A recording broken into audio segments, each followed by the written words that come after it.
sola verdad de las verdades, en la sola verdad de las verdades.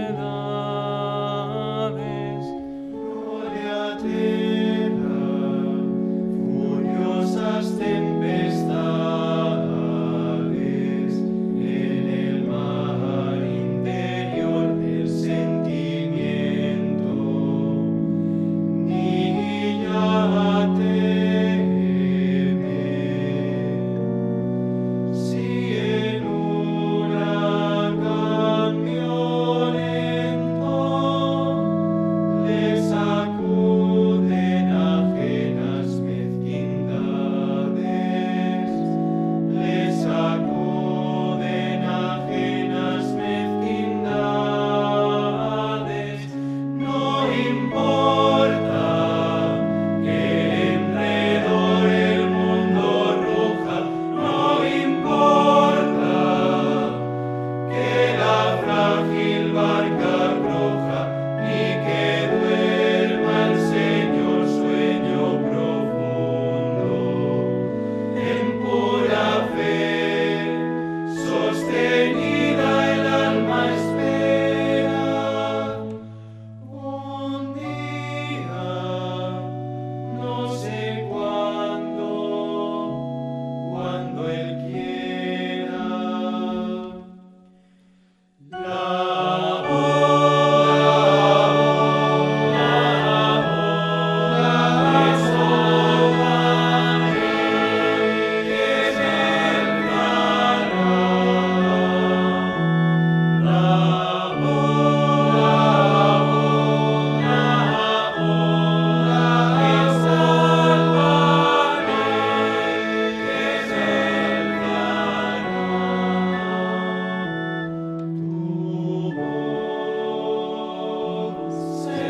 Señor, me salvará, no sé cuándo, pero sé que vencerás. Confío en ti, Señor, mi Dios. Recién inaugurada y bendecida esta casa, háblenos de lo que significa, lo que supone en la vida de los Rivera. No solo podemos hablar de don José aquí, sino que también hay que mencionar evidentemente a su hermano Antonio y bueno, ¿qué supone esta casa para la familia? Bueno, hay que considerar que la casa, en sí misma la casa como edificio, pues es una casa toledana, clásica, que alberga pues la vida de una familia donde ciertamente Dios se ha manifestado de una manera muy especial y por tanto el recuperar, digamos, la casa para un uso que sea verdaderamente eclesial, a mí me parece personalmente que es un logro que hay que agradecerle de manera muy significativa a nuestro arzobispo, a don Francisco Cerro, porque él ha tenido un empeño especial en que se recuperase, que se restaurase y que llegásemos a poder tener aquí una sede para la Fundación José Rivera y también la reparación de una parte de la casa especialmente significativa, que es el reducto, digámoslo así, donde vivía y ministraba el sacerdote diocesano José Rivera. Pero la casa en sí misma, toda ella, no deja de ser emblemática por esto, ¿no? Porque aquí los Rivera Ramírez, don José Rivera padre, que no era de aquí, era de Santiago de Compostela, y su mujer, doña Carmen Ramírez, que era de un pueblo de Segovia, se casan y después vienen aquí y se establecen aquí en esta casa, donde don José padre ejerce de médico, de tal manera que aquí tenía su consulta particular. La casa es una casa de 3 plantas, la planta baja, fresca, como las casas propias de Toledo, con su patio interior, y en torno a ese patio, pues digámoslo así, la vivienda que se ocupaba más en verano. La planta intermedia, donde tenían habitualmente la vida de invierno, y después la planta de arriba del todo, que estaba destinada a clínica, a hospital, donde don José acogía a personas enfermas para su tratamiento, ¿no? El despacho de la consulta estaba en la planta baja y junto al patio, y bueno, pues aquí había toda esa vida, ¿no? Esa es la parte de la vida profesional de don José, y aquí nacen después pues varios de sus hijos, entre ellos, por supuesto, Pepe, el más pequeño. Don José Rivera Ramírez, que después será sacerdote, venerable actualmente, ¿no? La mayor de todas es Carmelina, que después fue monja de clausura, que fue la madrina de bautismo de su hermano Pepe. Y después Antonio, que es el ángel del Alcázar, conocido, él estudió la carrera de Derecho y murió de una septicemia después en el sitio del Alcázar, pero murió en esta casa. Después veremos algún detalle de ello. Y Ana María, que va justamente delante de Pepe y después de Antonio, que es la que ha convivido con don José prácticamente hasta el final de su vida. Y de hecho, al final de la vida, la casa propiamente es de Ana María, porque don José renunció a todo. Pero después Ana María y don José deciden jurídicamente, de una manera ya explícita, hacer la donación de esta casa al arzobispado de Toledo. Don Fernando, nos encontramos en esta estancia que va a ser la sede, digamos, de la Fundación José Rivera. Pero cuéntenos qué era o qué significaba esta sala. Esta sala, que da a la plaza de Santa Isabel, o sea, la fachada principal de la casa, era pues prácticamente la sala de vida habitual donde se hacía vida en el hogar de los Rivera Ramírez, ¿no? Es una sala amplia y aquí tenían pues su vida habitual. Ahora se va a convertir, lógicamente, así lo tenemos preparada, en sala de reuniones de la Fundación, ¿no? Lo que hemos comentado, ¿no? De esa vida, esa vitalidad que había en esta casa, aquí era en esta sala y en otra semejante, que está a continuación, era donde se tenían esas reuniones en las cuales se hablaban de todas esas cosas, de los apostolados y de los celos de la acción católica y de las programaciones. Entonces, aquí yo lo he vivido cuando venía a la dirección espiritual con don José. Ahora veremos dónde recibía él, en la salita donde recibía en dirección espiritual, pero muchas veces de sentarme aquí a esperar mi turno y estar un rato con Ana María, su hermana, pues charlando de cualquier cosa, ¿no? Y entonces pues esta era una sala como de eso, ¿no? La sala de la vida.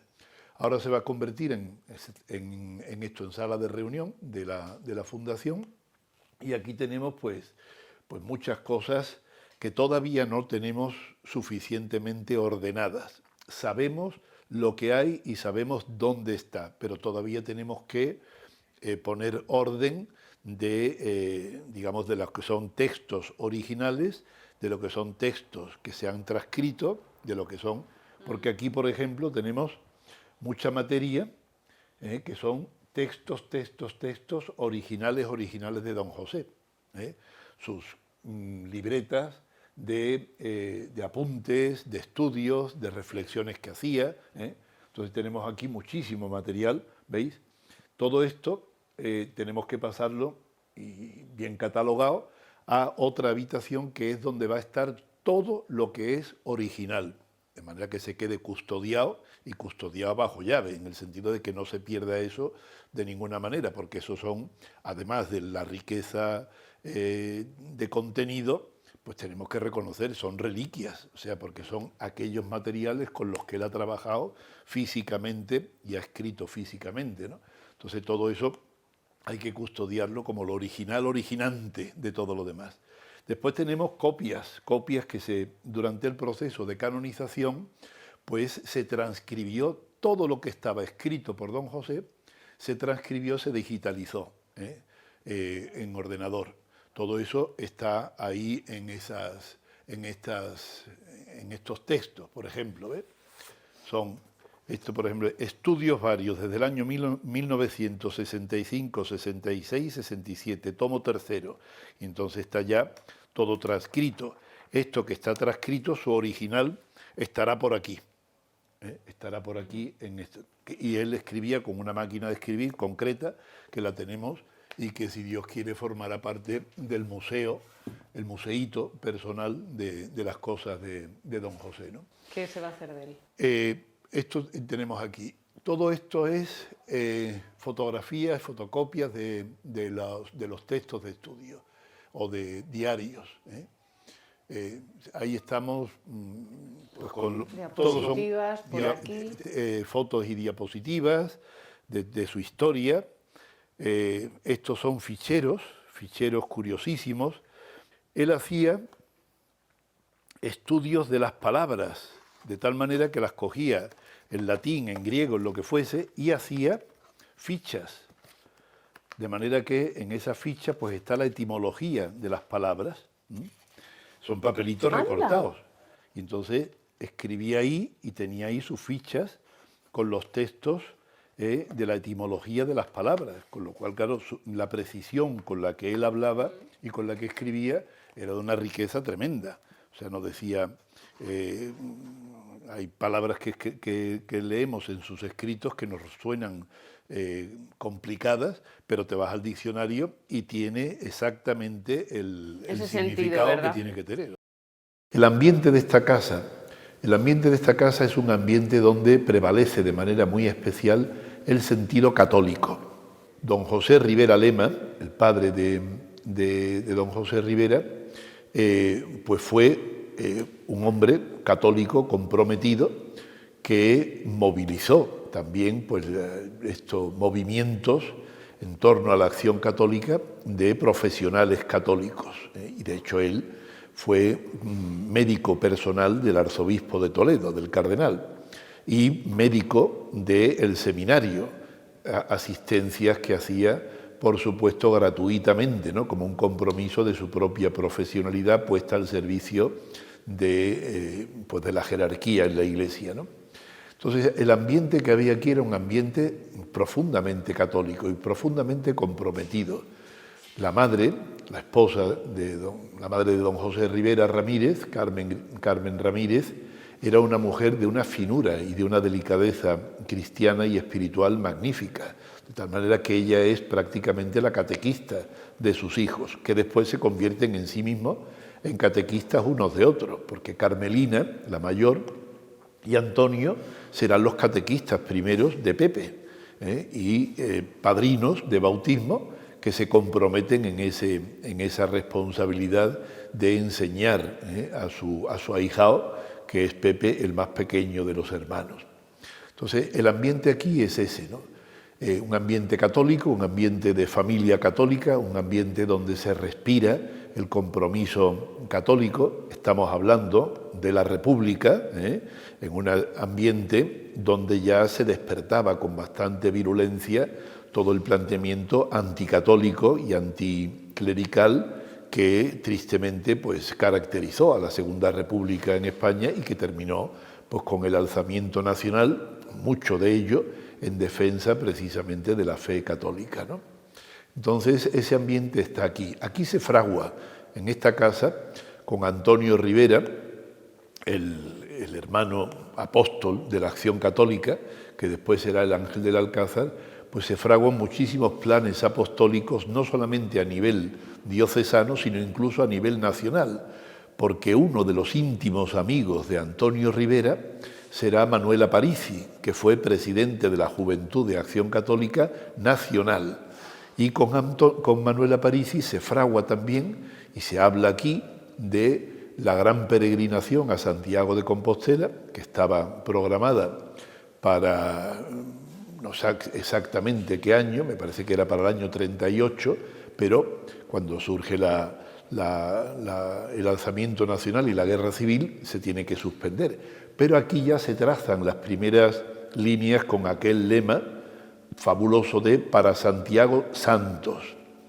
Digo todo esto porque aquí había un clima de apostolado y de santidad, donde no había conformismos con mediocridades, no había conformismos con eso, con minimalismos, con situaciones pues, de dejar pasar, sino el era como el fervor, ¿no? El fervor apostólico de que no se podía consentir que toda la tradición viva de la Iglesia católica y de la fe católica y de la cultura católica de España pues se perdiese por un laicismo que se había ido estableciendo y tristemente de manera virulenta en contra, ¿no?, de lo que es el fervor y la vida cristiana en la vida diaria, ¿no?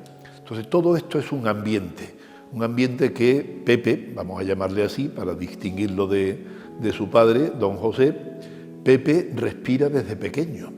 Desde pequeño se encuentra con ese ambiente en el que el fervor apostólico, el celo apostólico, los planes apostólicos, el deseo de conquista para la fe, de conquista para Jesucristo, pues forma parte de su ambiente de respiración ordinaria.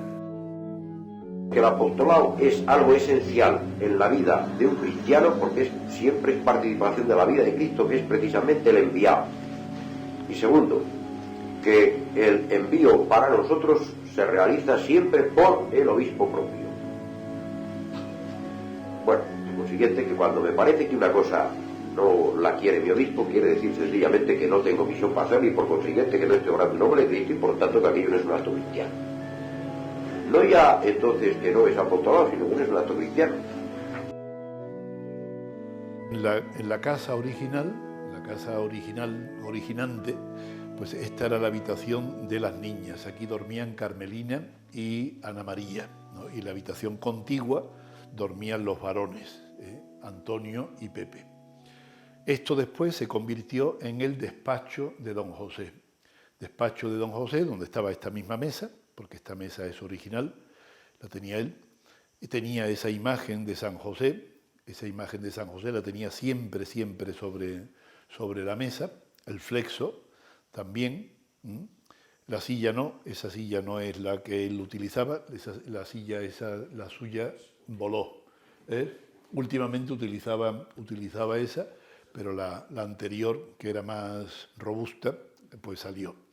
Es su máquina de escribir y aquí era donde él hacía la vida nocturna, contigua a la capilla, y desde aquí estudiaba, reflexionaba eso, siempre con la puerta abierta y con el sagrario enfrente. Cuando había la exposición del Santísimo, pues lógicamente entraba en la capilla y ahí ya se quedaba. Aquí dormía también él en el suelo, se arrebujaba en una manta y en el suelo era donde él dormía habitualmente. Muchas noches las pasaba en la capilla y apoyaba la cabeza en el rodillero del reclinatorio. Ese reclinatorio se lo regalaron posteriormente, pero tuvo un reclinatorio anterior que tenía una tachuela y un día apareció con la tachuela clavada, señalada en la cara porque dormía ahí, ¿no? Bien, y aquí era el sitio de su oración, de su lectura, de su estudio, de su reflexión, de su vida interior, ¿no? Las noches, hay un poema precioso que escribe él sobre el valor de la noche. Mientras todos duermen, yo estoy vivo, ¿no? Mientras todos están descansando, haciendo otras cosas, yo estoy vivo, y estoy vivo con el que es la fuente de la vida, que es Jesucristo, ¿no?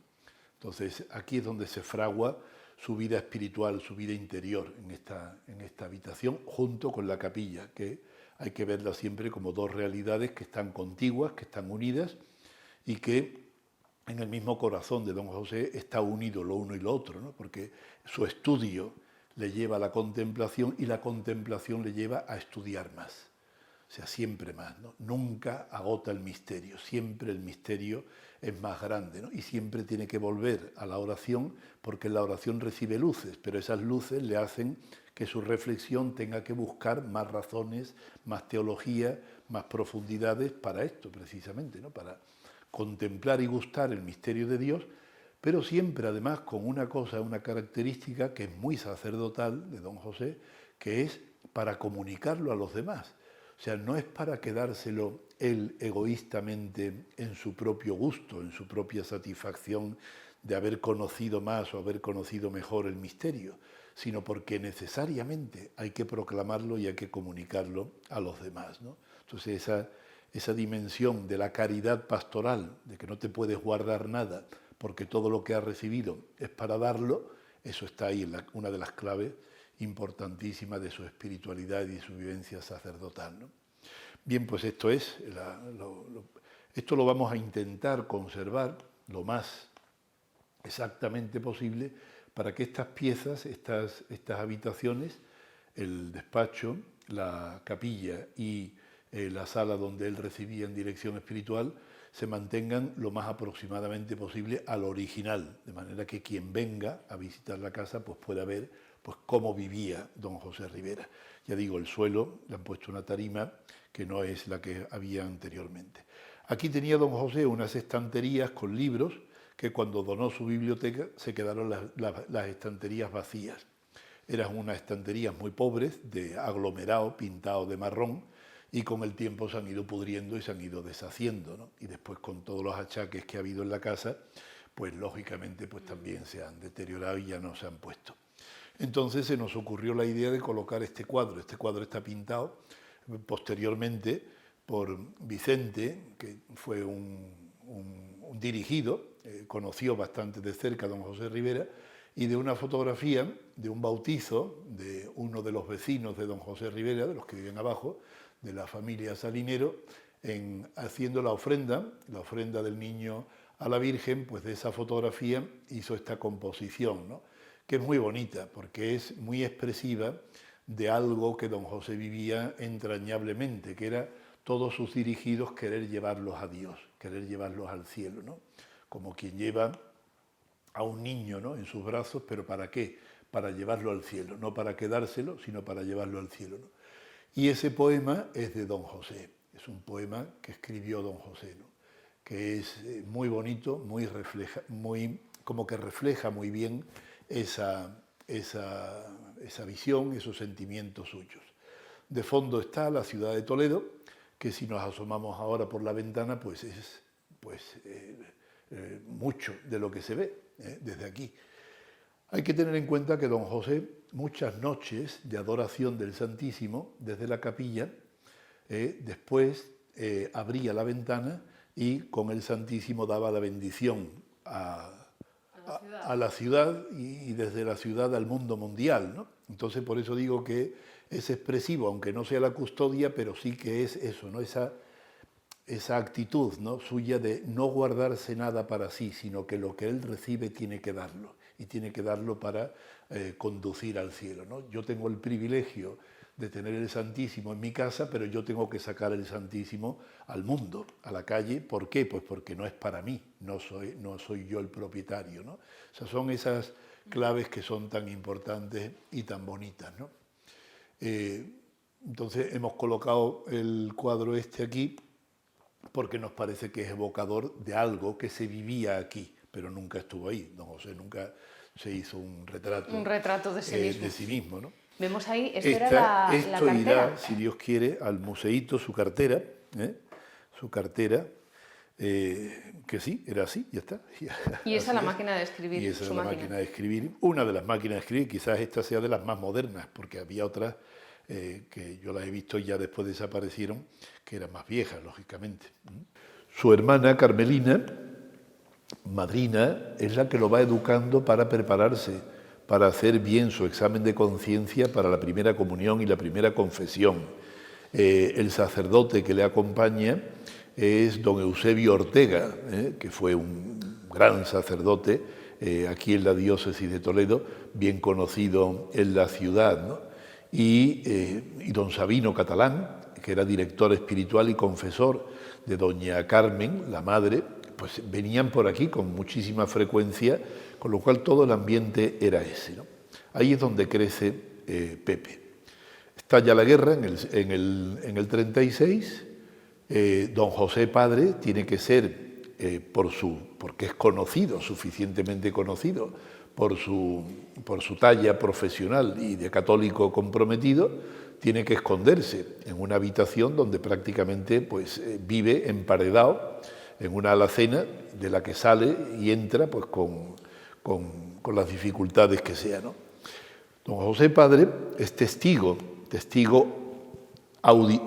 de audio de visu y de audio del fusilamiento de el beato Ruiz de los Paños. Cogen a don José padre, lo sacan de aquí de casa y lo llevan al tránsito a la maternidad, donde estaba entonces el hospital de la maternidad, para que asista allí a una necesidad médica que había. Lo llevan los milicianos y se cruza con un piquete de milicianos que llevan a don Pedro Ruiz de los Paños camino del tránsito.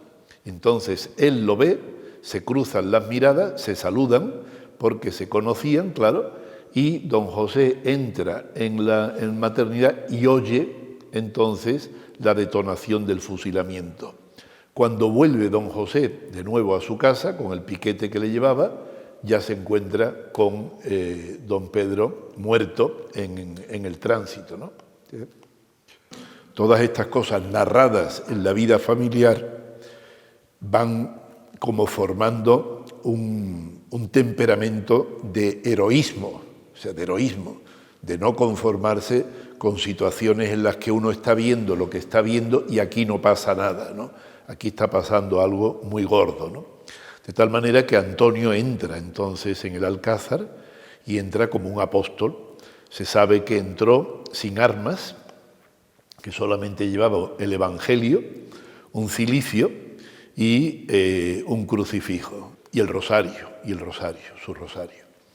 Entonces se sabe que él, lo que hizo y lo que predicó y lo que anunció y lo que estimuló dentro del ambiente del Alcázar, pues fue siempre eso, ¿no? La paz y el amor. Y, por Dios, nada de odios, o sea, no consentir nada el odio. Es una manera, ciertamente, de fermentar católicamente, fermentar cristianamente un ambiente que en ese momento es el ambiente de la guerra. O sea, en un ambiente de guerra, ¿cómo se fermenta? Se fermenta interiormente transformando las intenciones, porque la guerra no la puedes cambiar, no la puedes parar, pero los corazones se pueden cambiar. Entonces, esa actitud suya de evitar todo odio y lo que sea luchar por la fe católica, por la fe que tiene que reinar de nuevo en España, ¿no? Es el periodo de la guerra, durísimo, que don José Ribera vive aquí, claro, con su madre y con sus hermanas, cuando Antonio está en el Alcázar y su padre en esas situaciones de casi emparedamiento, ¿no? Entonces todo eso, claro, crea va fraguando en el corazón de don José Ribera pues unas actitudes que son verdaderamente providenciales, porque después se manifestarán vivamente en su ministerio sacerdotal, ¿no? Antonio es herido. La herida de Antonio es algo brutal. Es un obús que explota cuando él va precisamente a una de las torres del Alcázar a desactivar, a quitar de en medio aquello, explota y el brazo pues se le queda completamente deshecho.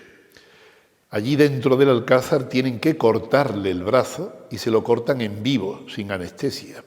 Pepe vive toda esa situación, ¿no? Y esa situación le marca interiormente, no como una marca de odios, de rencores, de venganzas, de luchas políticas, sino principalmente el sentido de la fe y de la expansión de la fe, ¿no? La defensa de la fe y la expansión de la fe, el amor a Jesucristo en definitiva, ¿no? Antonio recibe esa herida y entonces ya cuando se libera el Alcázar viene aquí a esta casa y en esta casa pues tiene la última etapa de su convalecencia que termina en la muerte. Es una septicemia que le invade todo el cuerpo, una infección de la herida que tenía y termina muriendo. El testimonio de Antonio es un testimonio que le deja marcado literalmente a su hermano, que en ese momento tiene 11 años. Don José Ribera tiene 11 años en ese momento y dice que él entraba a la habitación donde estaba Pepe, en ese estado prácticamente de agonía, y le preguntaba, ¿no? Antonio, ¿cómo estás? Y decía, yo estoy mal, pero Dios, el Señor, está bien, ¿no? Entonces ese era como el consuelo de Antonio, ¿no? Yo estoy mal, pero el Señor está bien, ¿no? Son cosas que se le quedaron grabadas a don José en esa adolescencia y que le marcan, ¿no? Le marcan ese deseo, ¿no?, de que Dios siempre esté bien, ¿no?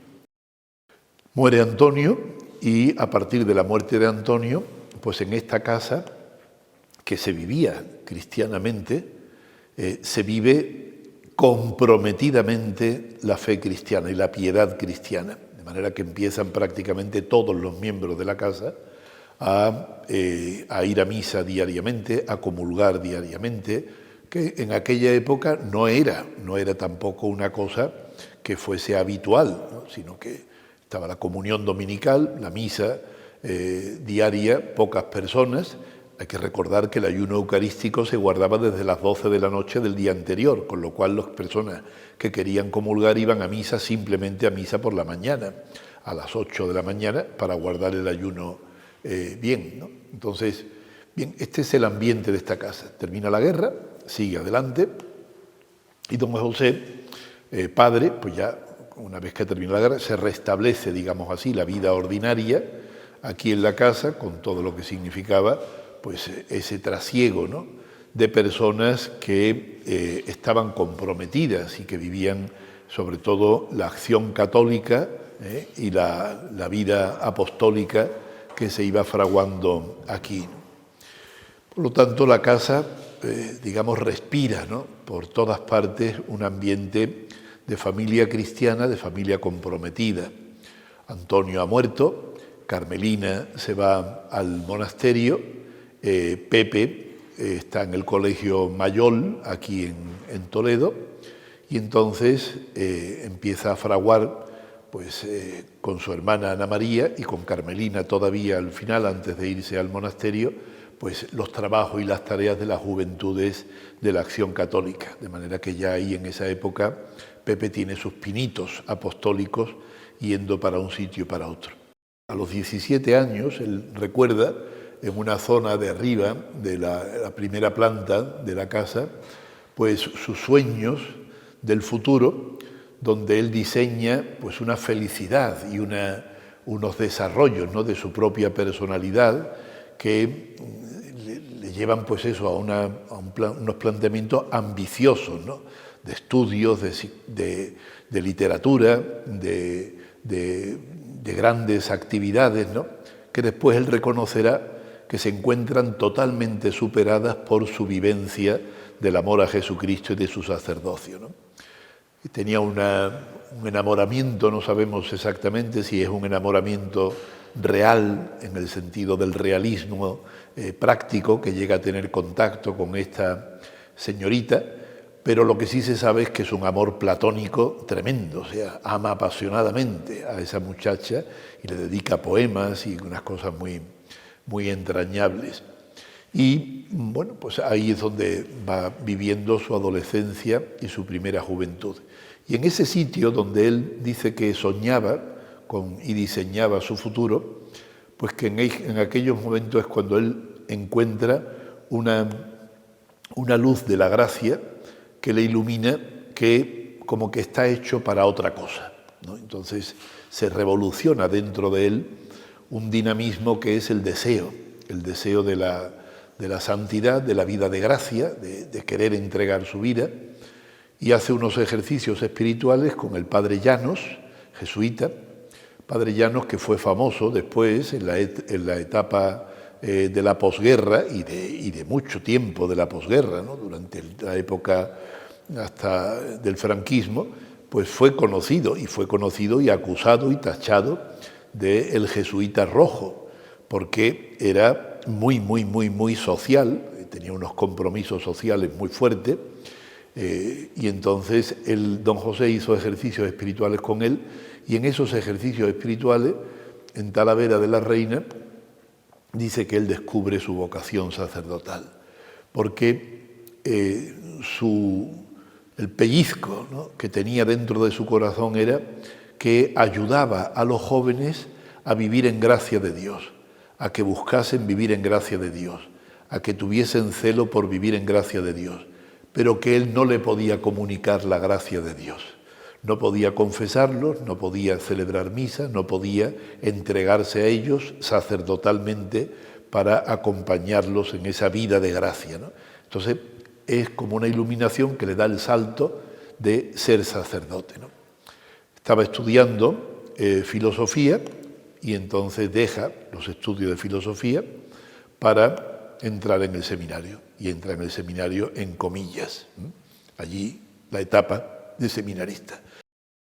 Porque es importante, don Fernando, tener todo esto así, tener este orden, esta organización, saber dónde está todo, y esto nos va a dar pie a que nos hable de los fines de la Fundación Claro. José Rivera y de en qué momento está el proceso.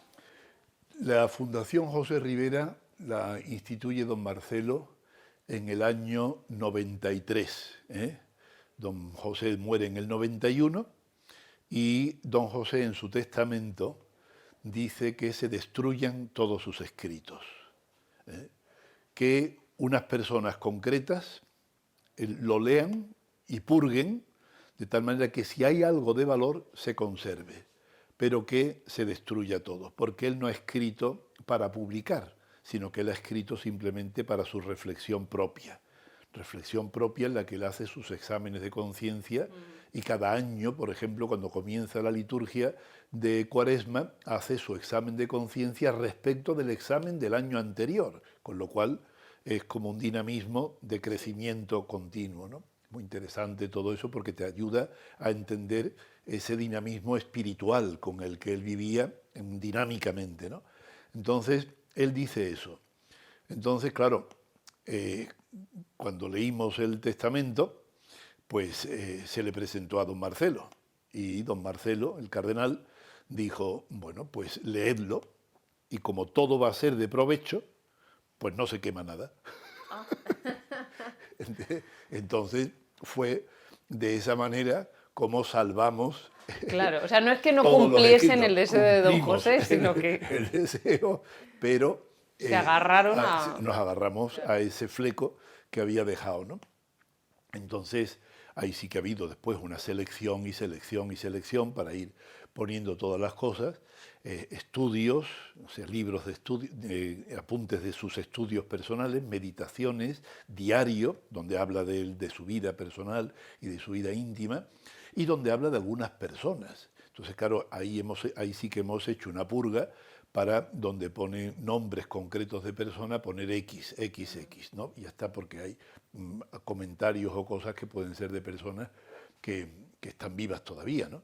Entonces, pues todo eso, sí, hay un comentario curiosísimo, ¿no? En mi curso de espiritualidad en el año 83, yo cuando me encontré con aquello me hizo reír, claro. En el año 83-84, en mi curso de espiritualidad, teníamos el capítulo de faltas. ¿El capítulo de faltas qué es? El capítulo de faltas es que nos poníamos todos los seminaristas y los formadores en círculo y a cada uno se le decía públicamente los fallos que había tenido, o sea, las faltas que había cometido públicamente, ¿no? Y entonces, para que después cada uno hiciese sus correcciones, ¿no? Y entonces a mí se me ocurrió la feliz idea de corregirle a don José diciéndole que cuando entraba en casa los días de retiro, que había silencio, pues que hacía muchísimo ruido y que no tenía cuidado del ruido que hacía a la hora de entrar con las puertas, con los golpes que pegaba con sus pasos en el suelo. Claro, ¿cuál es mi sorpresa cuando me encuentro en el diario? Tengo que tener en cuenta lo que me dijo Bobadilla ayer. O sea, ¿entiendes? O sea, que es que hasta los más mínimos detalles de un mequetrefe como yo, que yo era un seminarista entonces, ¿no? Que le había hecho una amonestación de una cosa tan tonta como el ruido que hacía con sus pasos, pues lo tiene apuntado en su diario como una reflexión en la que él tiene que revisarse para corregirse, ¿no? Entonces todos los textos son de una riqueza tremenda por eso, ¿no? Porque tienen el calor de la vida, ¿no? De la existencia viva de don José. Entonces es muy importante tener todo esto porque de ahí, como decía, es de donde viene todo lo demás.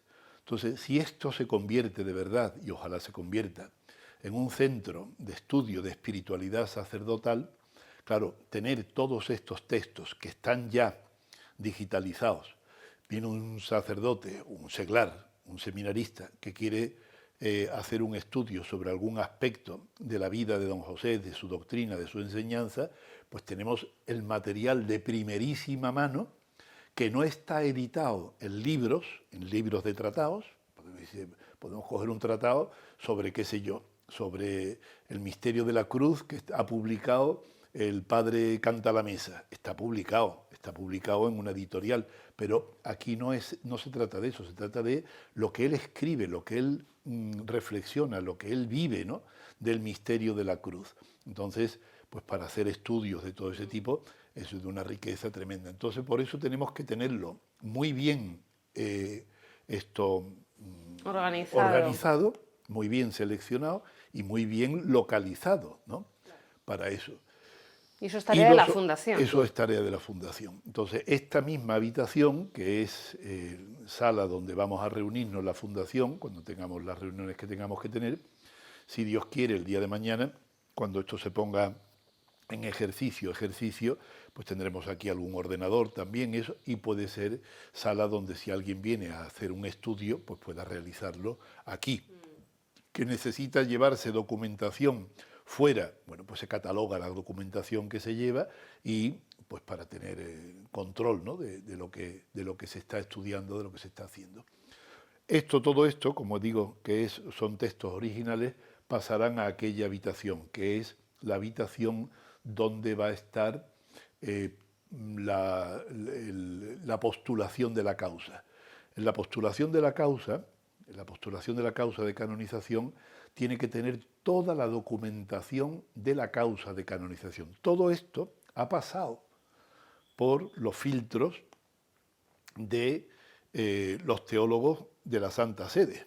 O sea, por si hay alguien que dice que don José proclamaba herejías o decía herejías o sus escritos están llenos de herejías o cosas de esas, que tristemente ha habido personas que han promulgado, han proclamado esas cosas, quitándole la fama de santidad a don José, han pasado todos estos textos, han pasado por 9 teólogos de la Santa Sede que los han estudiado y han declarado que no hay nada que sea contrario a la fe de la Iglesia Católica. Entonces, esto es de una riqueza tremenda por eso, ¿no?, porque tiene todo ese certificado, digámoslo así, de la autoridad de la Iglesia acerca de la doctrina de don José.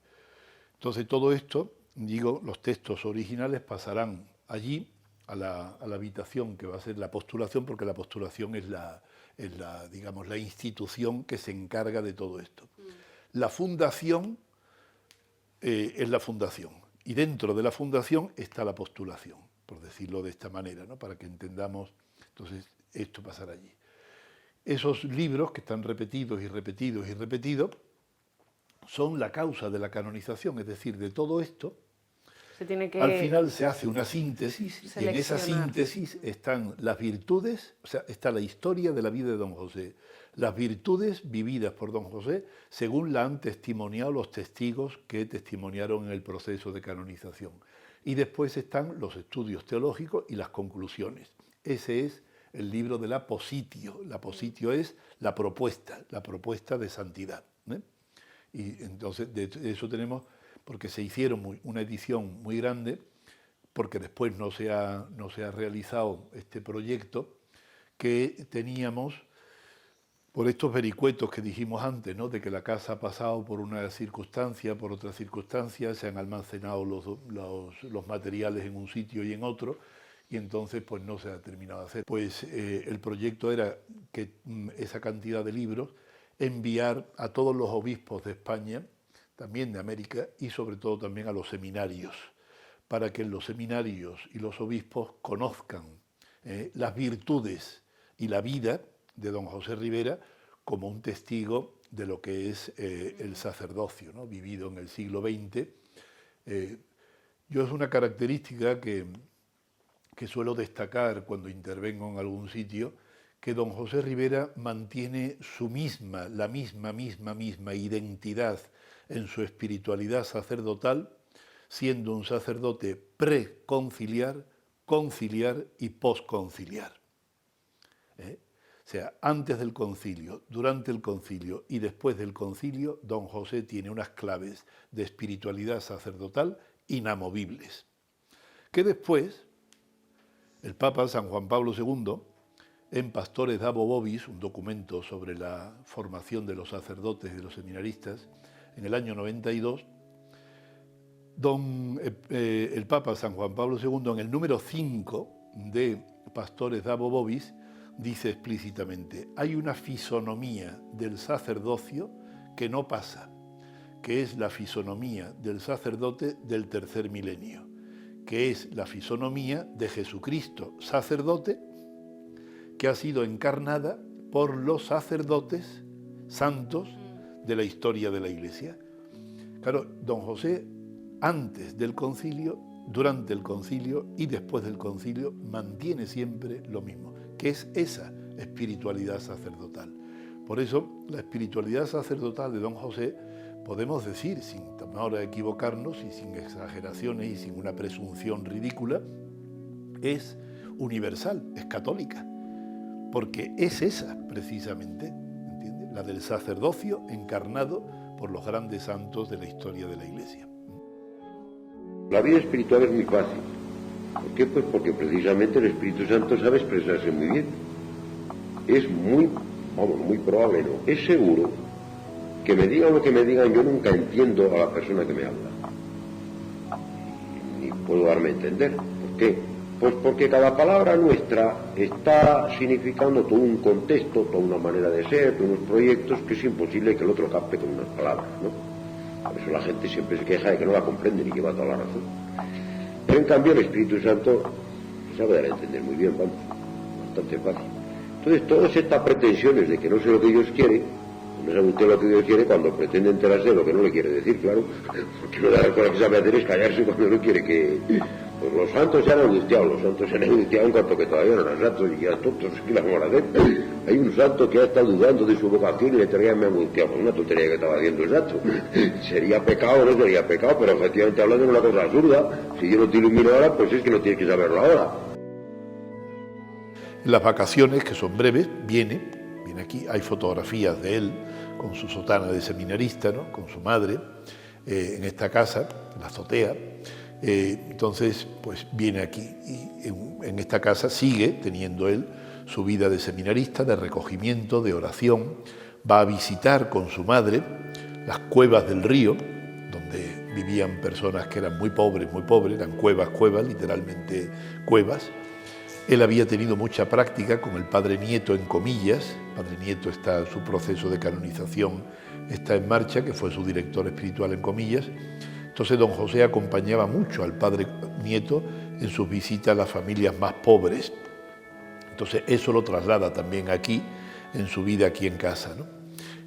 Sale de aquí muchas veces pues, con su madre, con su hermana, con alimentos, con ropa, con lo que sea, para visitar a esas familias más pobres. Estamos pensando en la etapa de la posguerra, un poquito avanzada, pero donde la pobreza en España es una pobreza verdaderamente pobre, donde había verdaderas necesidades, ¿no? Entonces, todo eso se va fraguando aquí en casa, ¿no? Después deja el seminario de Comillas, va al seminario de Salamanca. En Salamanca conoce al padre Aldama, el gran sacerdote jesuita también, cuyo proceso de canonización está introducido, y sigue viniendo aquí las breves vacaciones que tienen. O sea, la casa sigue teniendo pues ese ambiente. Antonio ya no está, Carmelina ya está en el convento, en el monasterio, y quedan en casa don José, Carmen, su señora, la madre de don José, Ana María, y él viene. Y un personaje muy interesante que acompaña toda la vida de los Riveras, que es Basi. Es una señora que vive como criada en la casa, pero que es familia, incluso más familia que de carne y sangre que otros familiares, ¿no?, que tenían poco. Y que ella, pues es una mujer profundamente cristiana, profundamente creyente, y que tenía un delirio especial por don José Rivera, por Pepe, por el niño, ¿no?, el niño que ya no es tan niño. Entonces ahí había una relación en la que esta mujer pues le contagia, por decirlo así, ¿no?, a don José en toda esa etapa suya de formación, pues unas características de pues su piedad, su fervor, su trato humano, su relación tan natural, tan sobrenaturalmente natural o tan naturalmente sobrenatural con las personas, ¿no? Don José, una de las cosas que se le caracteriza y que se le nota muchísimo en su vida sacerdotal es que, cómo trata de naturalmente, ¿no?, con una sobrenaturalidad fabulosa, la relación con los demás, ¿no? Todo eso le viene ahí, ¿no? Son cosas que están fraguando su carácter, su temperamento, y todo eso ocurre, gracias a Dios, en esta casa, ¿no? Esta casa que tiene todo esto.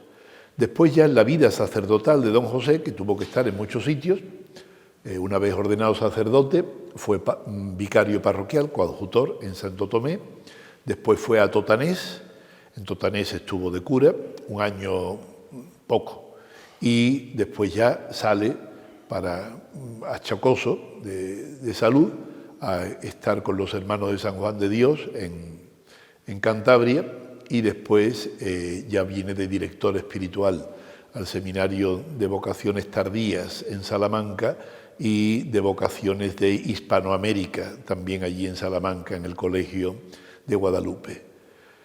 Viene ya después aquí a la diócesis de Toledo y está poco tiempo, porque a don Anastasio Granados lo nombran, que era secretario canciller y obispo auxiliar en la diócesis, lo nombran obispo titular de Palencia, y entonces lo reclama para que se vaya de director espiritual con él a la diócesis de Palencia. Está allí varios años, hasta que en el año 72 viene don Marcelo aquí. Don Marcelo lo conoce de oídas y lo reclama entonces para que venga aquí a la diócesis para ser confesor en el seminario de San Ildefonso, para que trate espiritualmente con sacerdotes. En esa época, año 72, tenemos que recordar que estamos en una etapa posconciliar donde hubo muchísimas secularizaciones, una crisis sacerdotal tremenda que se llevó por delante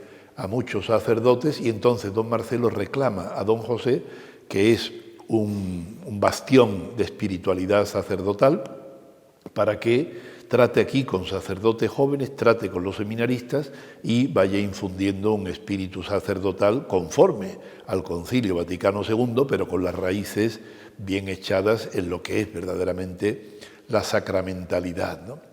Viene don José, vive durante un tiempo en la Casa de Ejercicios, porque le nombran director de la Casa de Ejercicios, y después ya vive aquí.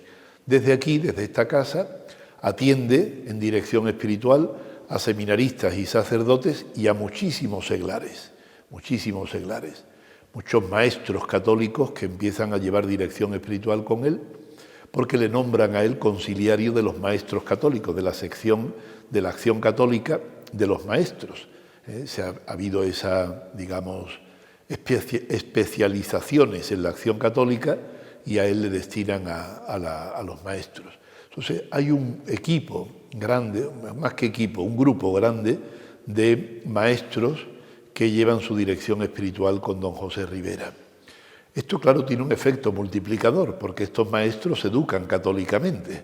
Esa educación católica, desde seglares, no desde colegios religiosos, sino desde seglares en escuelas públicas, tiene unas repercusiones tremendas. Estas cosas merece la pena que las veamos en su contexto histórico, porque en el contexto actual tiene una vigencia y una importancia tremenda, que si tenemos de verdad profesores, maestros católicos, no en nuestros, en los colegios diocesanos, sino en los colegios públicos, pues claro, la transmisión de la fe y la transmisión de las enseñanzas, pues es que tiene otro color completamente distinto, ¿no? Entonces, todo esto estaba ahí. Forma parte de esta espiritualidad, que podríamos decir riberiana, que muchas veces se dice el riberianismo y se le acusa con unos tonos peyorativos, pero es tremendamente rico, porque eso lo tenía don José de una manera casi connatural, que la fe dirigida, formada, informada, con esa peculiaridad de lo que es el fermento, eso formaba parte de su pensamiento y de su experiencia, ¿no? Los maestros cristianos, católicos, pues desde ahí hicieron una labor tremenda en esa etapa, ¿no? Ahí hay muchas personas que recuerdan y que todavía actualmente hay personas que siguen viniendo, ¿no?, por la fundación, por los ejercicios espirituales que se organizan desde la fundación, que son discípulos de aquellos maestros, de aquellas maestras católicas que se dirigían con don José, hacían ejercicios espirituales todos los años con don José, participaban en los retiros de los tiempos litúrgicos con don José, y todo eso iba formando unos criterios y unos planteamientos pues profundos, ¿no?, que después pues se traducen en todo ese apostolado. Bien, y todo esto está en torno a esta casa, ¿no? Esta casa es, en ese sentido, se puede considerar, ¿no?, como un horno donde se han ido fraguando muchas cosas que tienen actualmente mucha vigencia, vigencia eclesial y vigencia apostólica. Voy a fijarme en una fundamental en el mundo, en la Iglesia y en cada uno de nosotros, y es la imagen de Cristo sacerdote, que es la que nosotros tenemos que dejar que a Él, que se haga presente con su mediación eficaz para salvar al mundo. Y voy a hablar sobre todo de un aspecto, y es que Cristo sacerdote, la primera actitud que tiene, que es una actitud total, pero vamos, el primer aspecto que podemos ver es la de adoración. Adorar al Padre en espíritu y en verdad. Don José vive aquí, desde aquí dirige espiritualmente sacerdotes, seminaristas, desde aquí sigue viviendo cuando en el año 83, 84 se diseña y se funda el Seminario Mayor de Santa Leocadia para las vocaciones tardías, cuya alma es don José Rivera, que se lo propone a don Marcelo González Martín en aquel momento concreto, en el que en el seminario de San Ildefonso estábamos pues casi 140 seminaristas, entre filósofos y teólogos, muchos de ellos, como yo, un servidor, adultos que habíamos venido después de haber estudiado alguna carrera universitaria, y entonces la formación requería que los adultos tuviésemos otro régimen distinto. Don José tenía la experiencia de Salamanca, donde él había sido director espiritual del Seminario de Vocaciones Tardías de Salamanca. Entonces eso se lo traslada a don Marcelo como una idea que don Marcelo capta, entiende, lo ve como necesario y se diseña lo que sería el Seminario de Santa Leocadia.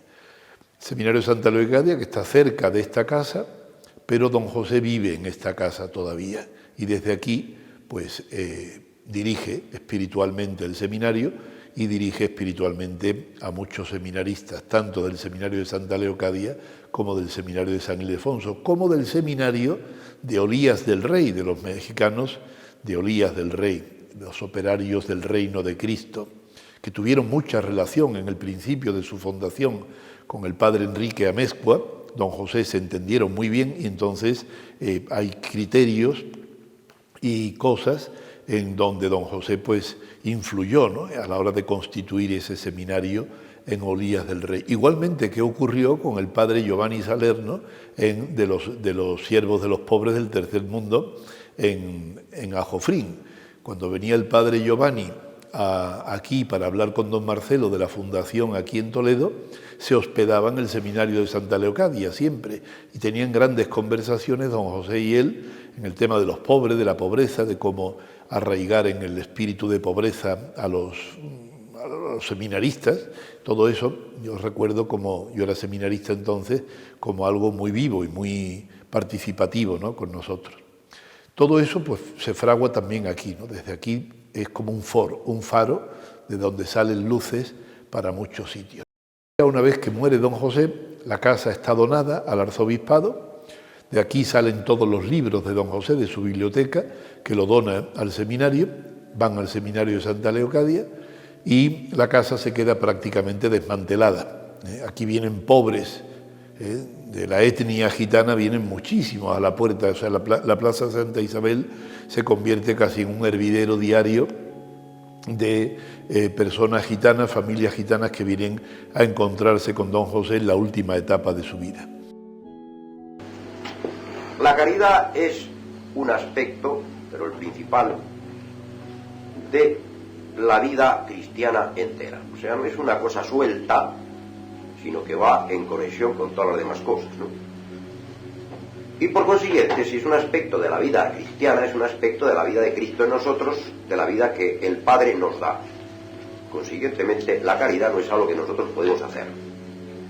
Podemos hablar de hacer un acto de caridad, pero será porque Dios me le da. Es, lógicamente, se dice una virtud infusa. Por consiguiente, nunca depende solo de mí, sino que depende de Dios. De aquí sale don José el último día de su vida contable, ¿no? Al seminario de Santa Leocadia. Del seminario de Santa Leocadia, después de celebrar la misa, sale para coger el autobús para irse a los Llévenes, donde había quedado con unos sacerdotes jóvenes para tener el retiro espiritual mensual allí, y en el autobús le da el infarto que le repite en la casa parroquial de los Llévenes, y que le vuelve a repetir ya una vez hospitalizado dentro del Hospital Virgen de la Salud, ¿no? Y en el Virgen de la Salud estoy ingresado 13 días y en 13 días ya es cuando muere. Una vez que don José muere, Ana María, que vivía aquí con él, se va a la residencia de Santa Casilda. La casa ya está donada al arzobispado, y entonces la casa pasa por varias, digamos, paréntesis de historia, ¿no? Vivieron aquí un grupo de sacerdotes, después vinieron unas personas para ayuda y asistencia de drogadictos, se adaptaron algunas habitaciones, después fue sede de la Fundación José Rivera, pero después esa sede se trasladó al seminario de Santa Leocadia, entonces se quedó esto más desamparado. La ocuparon una especie de institución novedosa que estaba surgiendo en la Iglesia, de mezcla de monjes, sacerdotes, religiosas, seglares, algo que no terminó de fraguar bien, y después se quedó la casa pues un poco como desatendida, hasta que ha llegado don Francisco, el arzobispo actual, don Francisco Cerro, y con un empeño pues ha querido reconstruir, rehacer todo esto para que sea sede actualmente de la Fundación. Todo el material de la Fundación y del proceso de canonización de don José estaba depositado en el arzobispado, muy almacenado, no de buenas maneras, en el sentido de que no había orden ni concierto, pero sabíamos que estaba allí todo, y ahora pues se ha podido reorganizar aquí en la casa. De tal manera que la casa ahora se convierte en sede de la Fundación José Rivera, con los objetivos, los fines que tiene la Fundación, y don Francisco, el arzobispo, quiere que sea pues una casa de espiritualidad. Ciertamente la casa no reúne condiciones para una casa de ejercicios, una casa de retiros, donde pueda venir gente a pasar varios días. No reúne esas condiciones, ni mucho menos. Pero sí para poder hacer un día de retiro completo. Entonces, desde la casa se le puede ofrecer, y hay un director de la casa, actualmente es don Félix del Valle, que vive en la casa y que será el que se encargue un poco de gestionar estas cosas, ¿no? Unos sacerdotes que vienen a pasar un día de retiro, pues se le puede suministrar material, hay cintas, grabaciones de la predicación de don José, está su capilla, está su despacho, está el lugar donde él vivía. Entonces pueden utilizar la casa con esa finalidad. Algunos seglares que quieran venir. Se puede y se debe convertir esta misma estancia, ¿no?, que es el patio, que está ahora mismo pues con esta especie de tragaluz, ¿no? Se convertirá en sala de conferencias, no muy numerosa, pero a lo mejor 30, 40 personas caben aquí pues para tener conferencias, simposium, conocimiento, difundir en definitiva la vida, la espiritualidad, la obra, los estudios, las reflexiones, la vida de don José Ribera Ramírez, venerable José Ribera. Entonces, sería eso, casa de espiritualidad como foco, como ha sido también en la vida de don José, que la casa en sí no era una casa destinada, pero sí que ofrecía esta luminosidad, ¿no? Esa sería un poco la presentación de esta casa como el inmueble donde ha vivido, ha ejercido su ministerio y ojalá que se continúe siendo pues un foco de luz y de espiritualidad.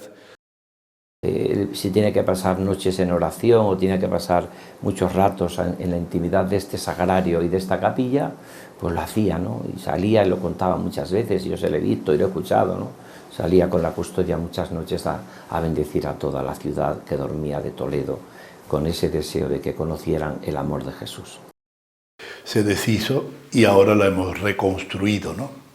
Por fotografías que teníamos de ella y por memoria también, ¿no? El crucifijo es el que tenía, la Virgen de Montserrat, vinieron unos seminaristas de Barcelona y vinieron al seminario y se empezaron a dirigir con él y le trajeron esa imagen.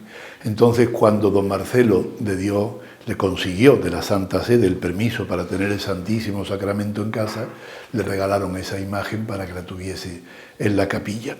Este altar se lo regaló, se lo hizo un fabricante de muebles, igual que el reclinatorio, y el sillón, que ya no existe porque se lo regaló a alguien y no sabemos a quién, y no lo hemos podido localizar, pero si veis es a juego, y se lo hizo un fabricante de muebles de Sonseca, que era dirigido espiritualmente suyo, y cuando se enteró que iba a tener capilla en la casa, entonces le quiso regalar este altar y este reclinatorio. El sagrario también es el sagrario que había aquí, es pequeño y modesto, no tiene ningún lujo, ningún capricho, y ahí tiene también pues su cáliz y el altar donde él celebraba habitualmente. Este cuadro, que es una reproducción de un cuadro que está en el Museo del Prado, don José le tenía especial devoción porque decía que le significaba, le expresaba Jesucristo, el sacrificio de Jesucristo, y ahí está la postura de Jesucristo en su sacrificio, pero a la vez el sacrificio de la Virgen, que está en la misma postura. O sea, son como en paralelo, ¿no? Está Jesús y la Virgen. Entonces es el sacrificio redentor de Jesucristo y el sacrificio corredentor de la Virgen, ¿no? Entonces lo tenía ahí como una devoción que le ayudaba en su devoción, ¿no? en su piedad. Y bueno, desde aquí, desde esta ventana, era desde donde él daba la bendición a la ciudad. Algunas veces de esta ventana y otras veces desde aquella, ¿no? Desde esta ventana se ve el Alcázar perfectamente, que es lo que decíamos anteriormente de los bombardeos del Alcázar, y eso se presenciaban desde aquí directamente, ¿no?